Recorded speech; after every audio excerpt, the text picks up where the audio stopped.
曾经她是霸屏的流量女王，也创作出多个经典的荧幕形象，是娱乐圈有名的劳模，却也因程式化表演成了全网吐槽的焦点。三生三世十里桃花里的白浅，皱眉抿嘴，眼尾上挑，是杨幂的表演范本。胡珠夫人被说哭戏太用力，打戏太刻意。哈尔滨1944只会大吼大叫，狐妖小红娘月红篇剧情设定和人物角色与原版设定有出入。2024年3部作品连铺，质疑声达到顶峰，杨幂的时代要结束了吗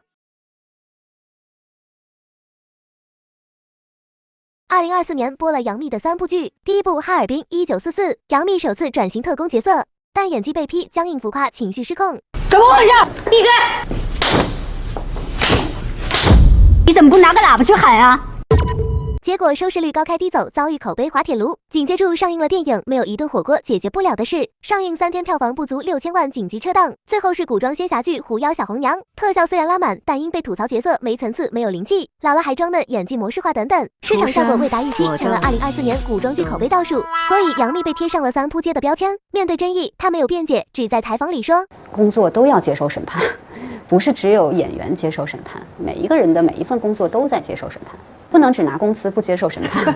我觉得如果真的是我做错的话，别人没骂错的话，那就不值得委屈，就是得改。为了《生万物》里的农村女性宁秀秀，她增重5公斤，还提前4个月下乡。那秘密我是第一次跟她合作，她为了拍这个戏，她过完了春节，她就到了山东济南去体验生活。她吃了很多苦体验生活，住在农民家。然后天天面朝黄土背朝天。网友还分享了杨幂进组《生万物》前的学习流程表，不仅要学习洗菜、切菜、做饭，制作出一荤一素，还要学习针线活，练习纳鞋底，完成一双鞋底制作。每天6点跟住农户割麦喂牛，和牛交流。啥？他说他非常喜欢这个剧，给他排好。以前的哭戏靠五官用力，现在的情绪藏在细节里。《生万物》这场雪地断青，她没哭出声，却让观众跟住红了眼。酱园弄里的王许梅，想要活下去的犯人爆发式的嘶吼，面对死亡时害怕呼吸急促的颤抖。她为角色减重15斤，瘦到颧骨突出。长安的荔枝，温柔与坚韧并存的郑玉婷，丈夫为贵妃去岭南运回鲜荔枝，她笑着告别，但眼中却早已饱含热泪。看到丈夫平安归来后，欣喜又心疼的流泪。生万物开播即爆，收视率一路破2冲3，位列央视即时收视榜第1。爱奇艺站内开播2小时破6000，比2024年的作品口碑直接翻了1.5倍。这下真的是杨幂作品见了。大家晚上好，我是演员杨幂，我们作品相见。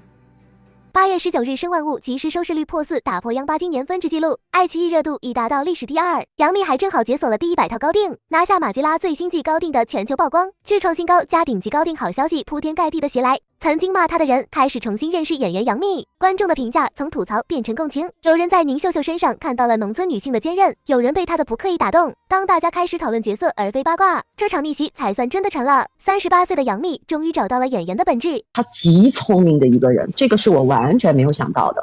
而且我觉得可能在跟林老师的那个对手戏特别多哈，一点一点的，我觉得他有点摸上门了。从流量巅峰到低谷，从争议不断到演技封神，杨幂的逆袭不是偶然，而是沉下来的必然。这一次，我们终于等到了演员杨幂，也等到了她与作品的双向奔赴。过去不管是对是错，那都是我来时的路。